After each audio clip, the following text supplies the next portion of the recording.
What up, gamers? We are back with some more modern action, and today we've got some fun little decks for you for the channel. It's been a long time since we've seen a little 8-racky deck, so we're getting that. Also, we get to see a little puppy action here, so a little doggo action on camera for this match from our LGS. This is going to be Grixis Murktide versus a Death Shadow 8-rack.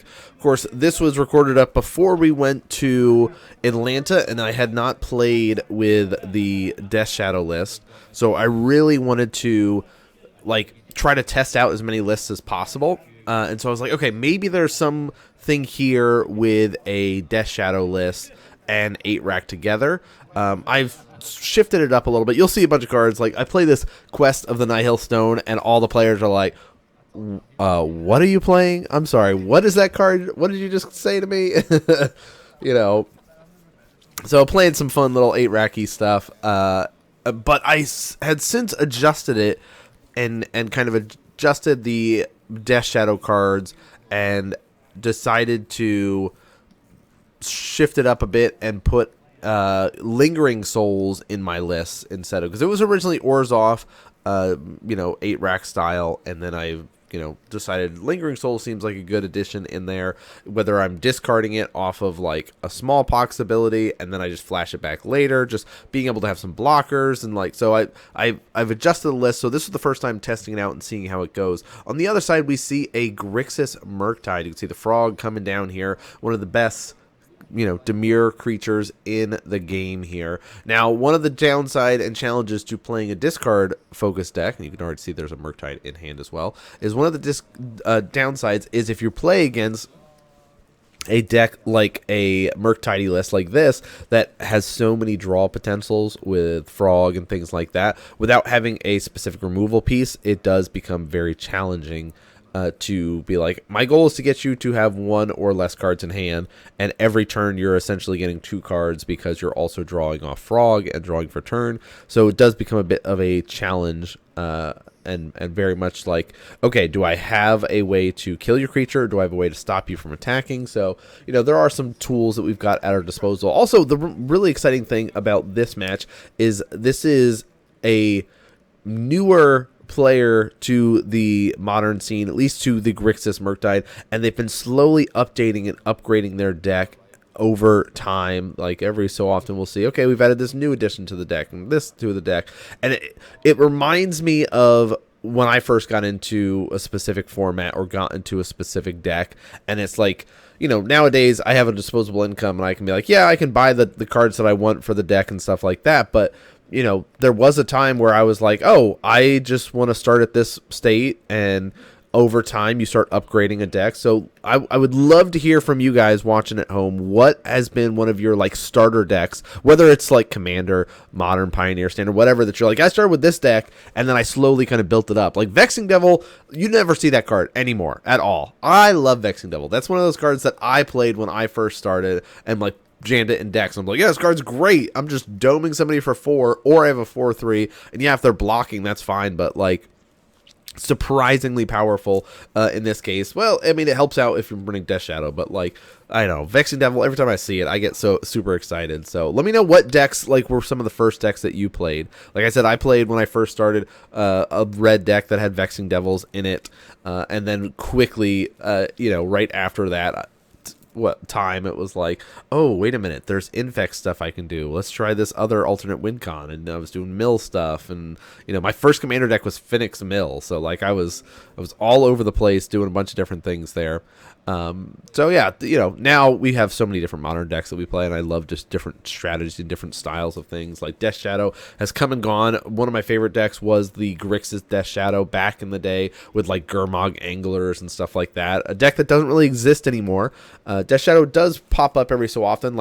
Really the best version of it is the Dimir version, but the Dimir decks that I have currently are, Dimir Murktide and stuff, so, or Dimir Mill. So it's we'll find a home for Death Shadow at some point. It doesn't feel like it's going to be in the 8-rack.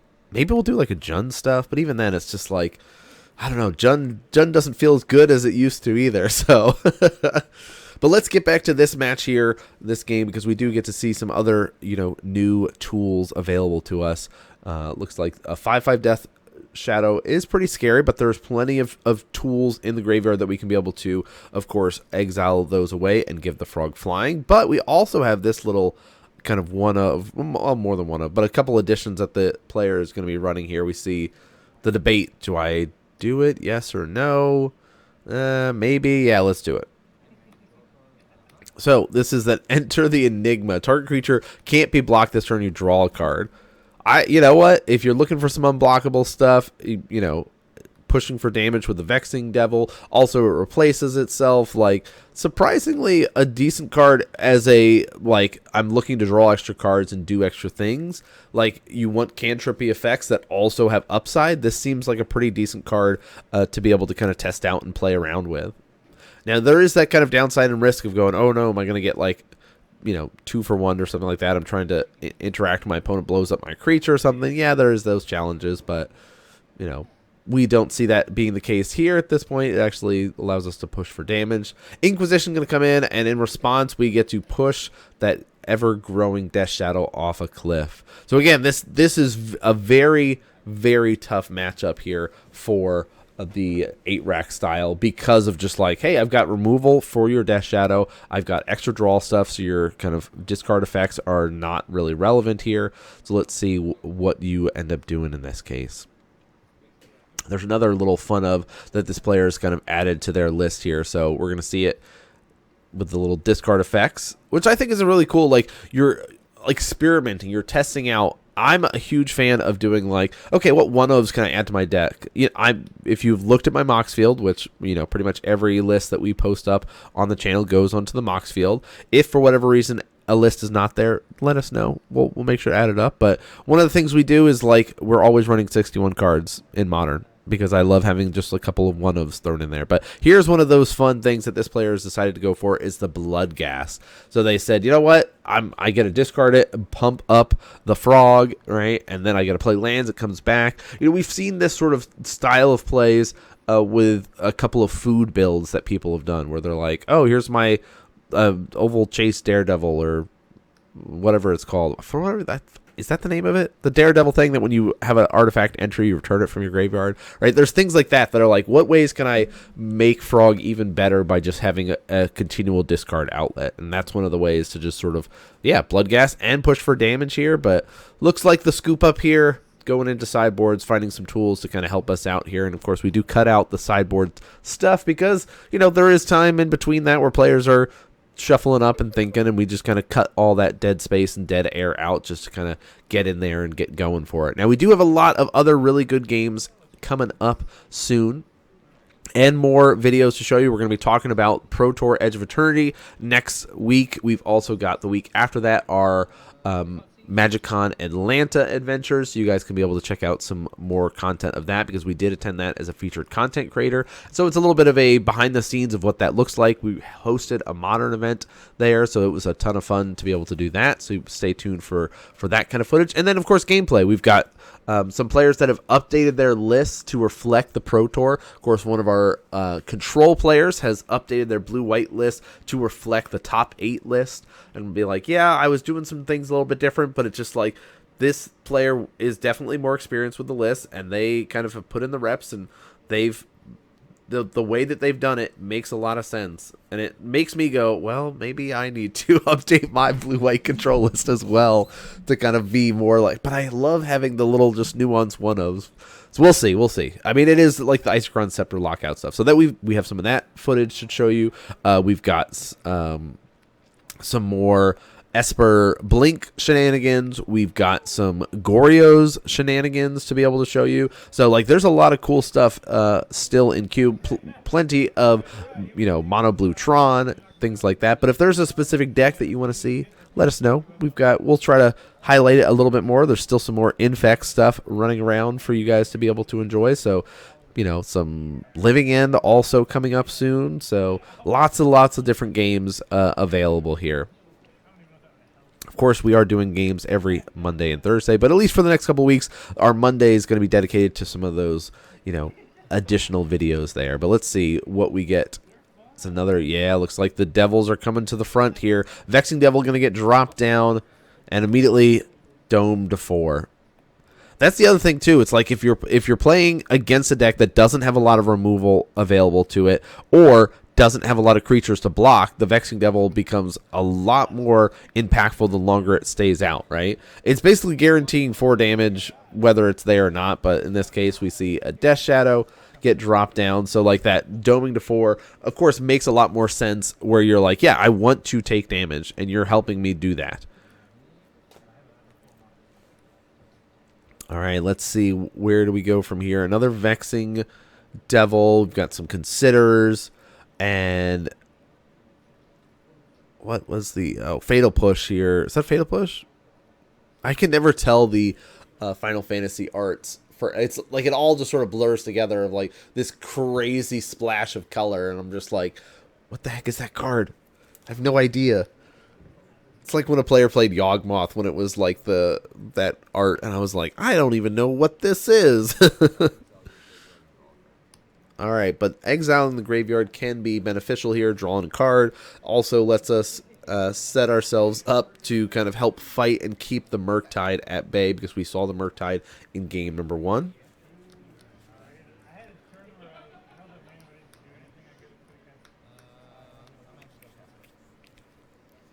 All right. Here's the fairy coming in. It took me so long to remember what that card was. I was like, fairy something, and I had to sit there and look through it, and it's like the art on camera there looks very yellow in comparison to the art on screen, but it's just one of those that was like, oh my gosh, I know it's a fairy, I know it's got flash, I know it gets counters on it, but I just need to look through all the arts of the fairies because I cannot remember what the heck this thing is called. But yeah, again, this is where it's like we're seeing these specific cards that players are running that are like, yeah, I'm drawing extra cards every turn. Why would I not want to just add this, extra little creature here to help me out?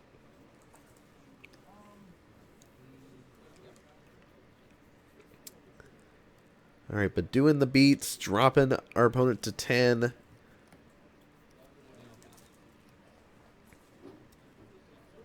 Death Shadow's sitting there, looking scary. Not that scary though.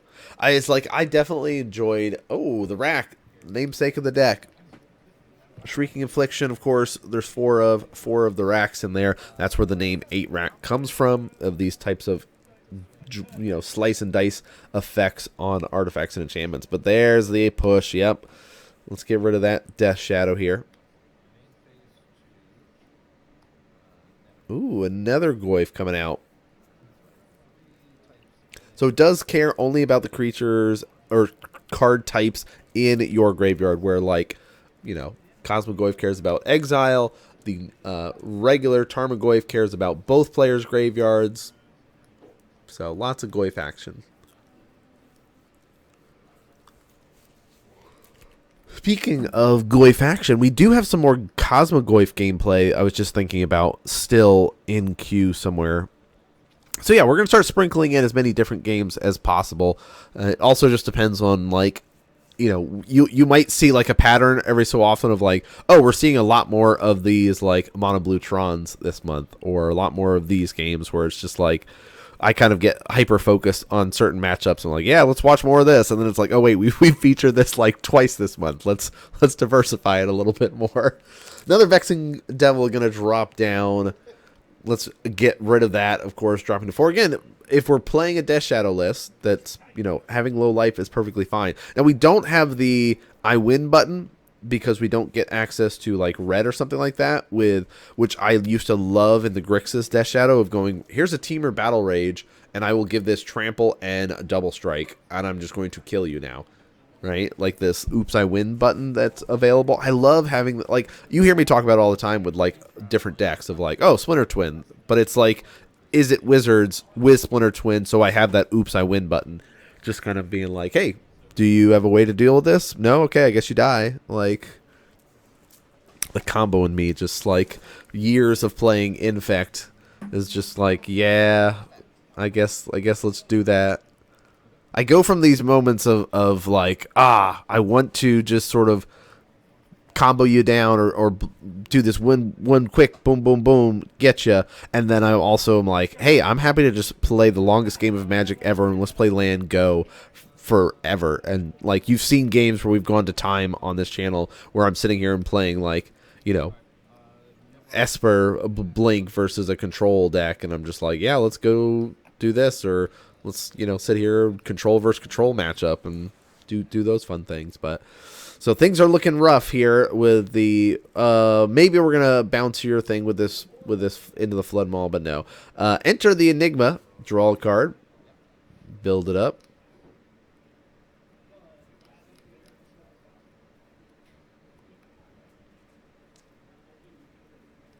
Oh, did I already adjust the life totals? Hey, I adjusted the life totals a little bit early, I think, because I think we're at 7 right now, and we're about to take 3 and go to 4. No, we don't. Okay. Maybe I didn't. I got off track for a second. But Fatal Push is going to respond here. Get rid of the fairy so we don't go to 1. Goyf does get bigger, though. Instant, creature, artifact, and sorcery. Alright, is it time? Yes, the frog. Psychic Frog coming out. But there's still so many cards in this player's hand. Like, it's like, oh, I want to make you discard, but you're just running all of the... oh, just kidding. We're going to blow these up, draw a card, make sure that there is no access to any potential flying there. Doesn't really matter because you could dump your hand and try to do that route, but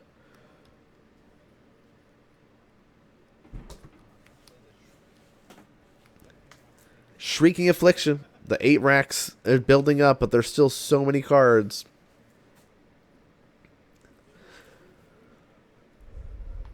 Four cards in hand.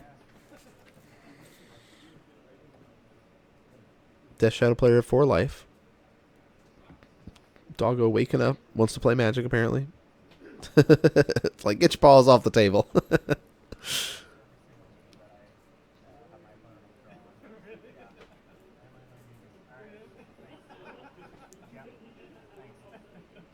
All right, the debate here. There's a lot of options available to us. So we're going to go to combat.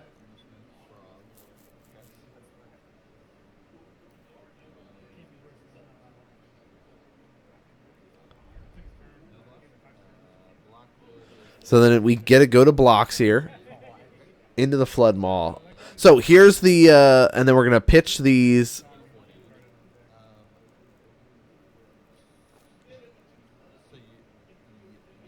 Okay,